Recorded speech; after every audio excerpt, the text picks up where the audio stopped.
One of my peak moments, I think if you're going to call it a peak moment, would be the time to reflect. I think that was the most valuable for me, to realise that actually reflection time was really important.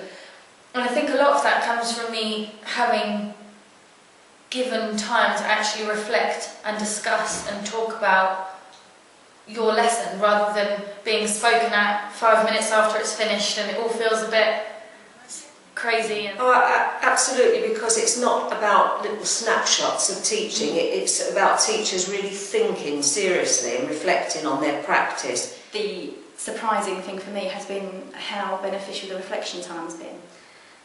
Whereas before you'd observe a lesson and then you'd give feedback straight away, partly for yourself because you've done it and you've ticked it off, and partly because you know the person you've observed wants that feedback straight away and then they can draw a line under it and move on.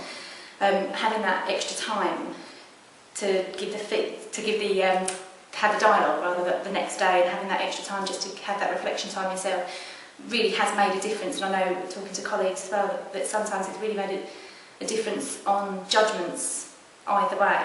You know, that they could have made a judgment that the lesson had required improvements in certain areas, and then when they went away and thought about it the next day, it was actually, no, that part of the lesson far outshone that, and actually the children did make the progress and they did do this and they did do that. Equally so the other way, you know, they thought the lesson was okay, it was a fairly good lesson, but actually deeper thought and a little bit more reflection, there were further areas that could have been developed that way. But because of having the open, we always make sure there's at least an evening that you can go away and reflect and feedback the following day. Often I found myself changing my judgments or tweaking my judgments, and I'd come out thinking, yeah, that was a good lesson, but actually in both ways. Sometimes when I thought about it that evening, I think it may actually be an inadequate lesson, or equally I had some where I moved them up to an outstanding lesson because I couldn't actually think about anything that needed improving as such. So I think that was a really good time, and I know the teachers have found that in their lessons as well, the time to think about what they could have done differently, how they might have changed it if they did it again, is a real valuable experience. So I think that would probably be the biggest thing I've got out of it. And that reflective time, we've had to obviously plan as a school to build that in, and it's shifted from this catch someone at lunchtime or at break time or after school to feed back on lessons. It's much more of a dialogue that we've planned the time for, and it's quality time, and it enables all those involved, the observer and the teacher being observed, to think seriously and deeply about their practice, and be able to give them the opportunity and the time and the context to do that. I've been teaching for 3 years, so obviously haven't had a lot of experience of observing others. If I'd have had to go by myself, I think I would have felt as if I almost didn't know enough to be able to tell somebody, oh, I think this is really good and this maybe you should try to improve. I think talking about it with somebody else before you go into that dialogue, so you almost have like a pre-dialogue, that gives you the confidence when you're in there to know that what you're saying is justified and that you've based it on evidence that you've seen. And so I think it's been really helpful to discuss it with other people, particularly more experienced teachers, because I've learned from things that they've picked up that I hadn't particularly noticed. So then I think it's helped everybody grow, because it helps you grow as the person watching and as the person when you all switch around, when you're receiving that as well. I think it helps the whole process. I think has really helped. So yeah, I think it's been really, really good, really useful. I've done a few lesson observations, and not a huge amount compared to other staff. So at first, for me, it wasn't too hard to kind of change from one system to this new kind of coaching and dialogue way. Yeah. Really positive. I think to the point where I could almost say people really enjoy doing that, because it is almost like a teamwork now. I think because we're working in threes, you can see the threes getting together and saying, well, when are you going to come and see me? When am I going to see you? And when can we feedback? That kind of thing. So, and nobody rushes it now, whereas before, after a lesson, people say, well, can you tell me how that went? Now they know that they have to reflect and to get the best out of them, really. Coaching has given our school a combined vision which has helped to improve our teaching and learning.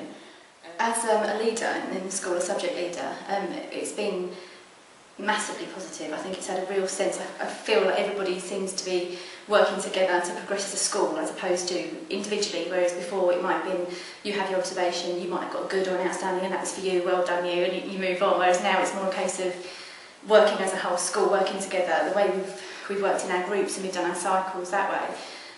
You kind of feel a sense of achievement if somebody in your group has done a very good lesson, or you feel a sense of responsibility to help them with their areas of development. And you really get a sense of that across the staff. You know, people aren't worried to discuss with each other what went wrong, or people aren't worried to discuss with each other what they liked about somebody else's lesson. And there's a real kind of sense of, I don't know, the word camaraderie or you know, that kind of sense where everybody's working together to improve our whole school as opposed to just your year group or just your individual self. One of the benefits really from the school as well is we've been doing sort of cross year group or cross phase groups, and I found that the relationships that I had really based on seeing staff in the staff room or after school or before are now so much better because we're having proper professional conversations about teaching in their own classes and they're having conversations with me, and I think that's a real added benefit in terms of bringing the school and the staff closer together. A very powerful For the thing. school, I can see it's made people much more confident.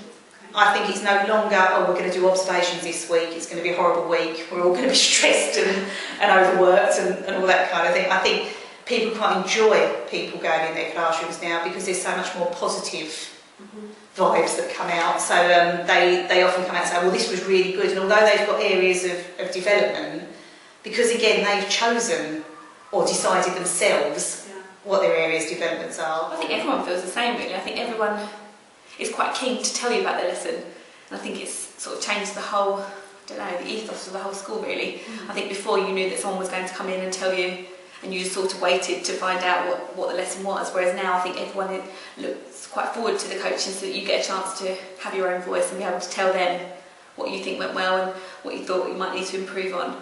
I think it's really been... In terms of the whole school, I think everybody feels more positive. It feels like there's a more positive ethos around the idea of observations and coaching within the school. It's not a case of I've been watched now, that's it, let's tick the box and wait for the next one. It really is a case of we're all doing this together, and you feel as one, you feel one cohesive group rather than you isolated on your own as a teacher. You feel as if you're all in it together to help each other and to help each other grow, and I think that's been really helpful. I just feel, you know, we've started it, it's been, I feel the way the whole process has gone has just been, we kind of dipped our toes in gently, we started it slowly. Initially there were some people who were quite apprehensive about it, but we did have quite an open staff and everybody was quite happy to willing to have a go at it kind of thing, and you could hear at the beginning people were, you know, can't really see how's this going to work, this kind of thing. And as the cycles progressed and as they were involved in the dialogue themselves, I think that's the essential thing, is that everybody is involved equally. It's not, doesn't matter what position you're on in the school, in the coaching process you're all involved in it. And I think that's what's made a massive difference to the staff. I think they all feel valued, they all feel like they're involved in the progression of the school. And they all feel like there's something they can do about it, rather than just being told, do this and it'll be good, or do this and it'll be outstanding. I feel that it's done a lot for the morale of the staff really, as well as, you know, your own ownership of your own lessons. It's helped us come together as a staff.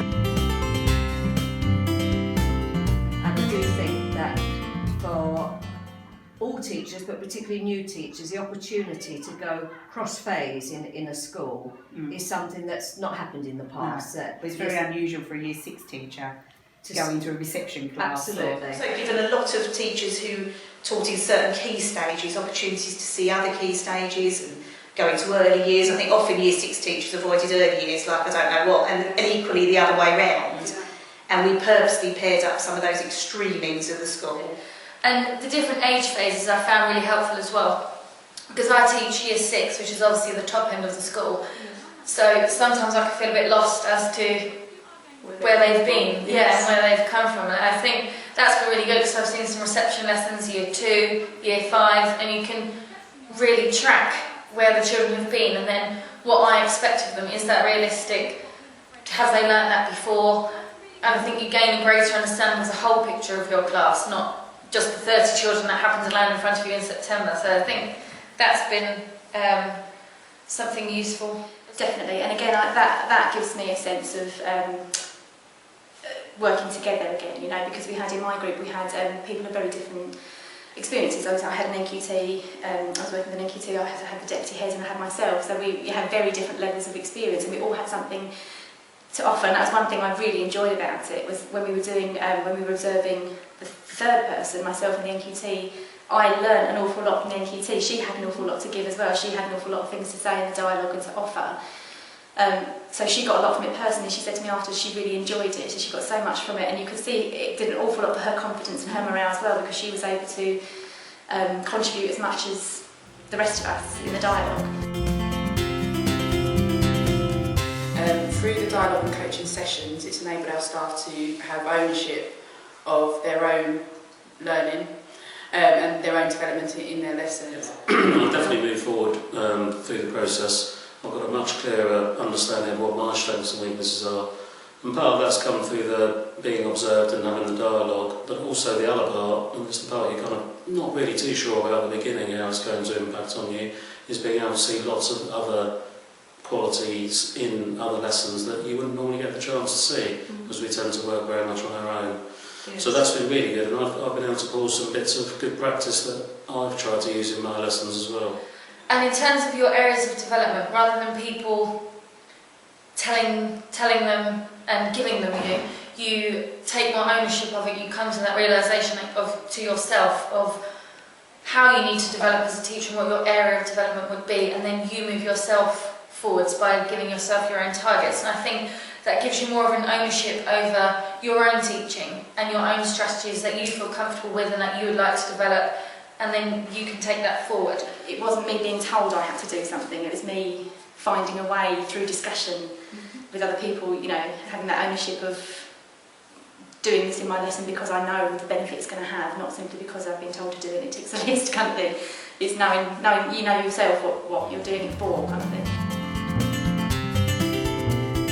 Also, I do feel that as a class teacher, you are usually quite closed and isolated in the classroom.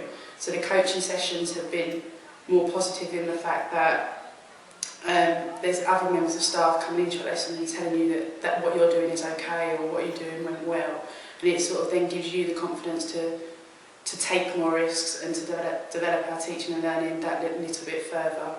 The things I've really taken from it are that the dialogue part of the coaching feedback is really important. One for the person who's both parties, but actually if you're the one who's having your lesson talked about, the dialogue is really important because it actually gives you a chance that didn't always happen under the other system, to actually be able to talk openly and honestly about your lesson in a way that you feel secure enough about to be really honest. And that was a kind of significant change and one that I enjoyed. I think it's worked really well. My peak moment was when basically I watched a colleague who the lesson didn't go so well for her, and it was quite nice that she could tell me during the dialogue what she felt hadn't gone so well and what she needed to do to make it get better as such. And I think that made a conversation that could have been quite difficult become quite a positive thing, and she was very open and just said everything that I'd already thought and sort of knew where she'd gone wrong and what she needed to do to get better. So I think that was really beneficial. The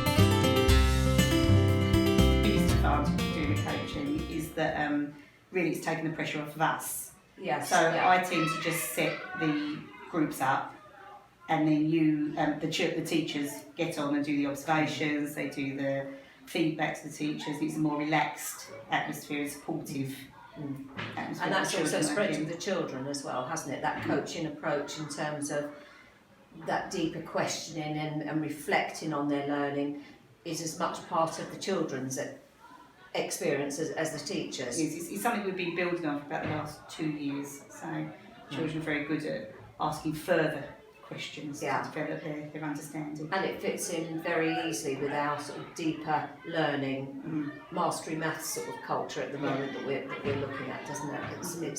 It's really good.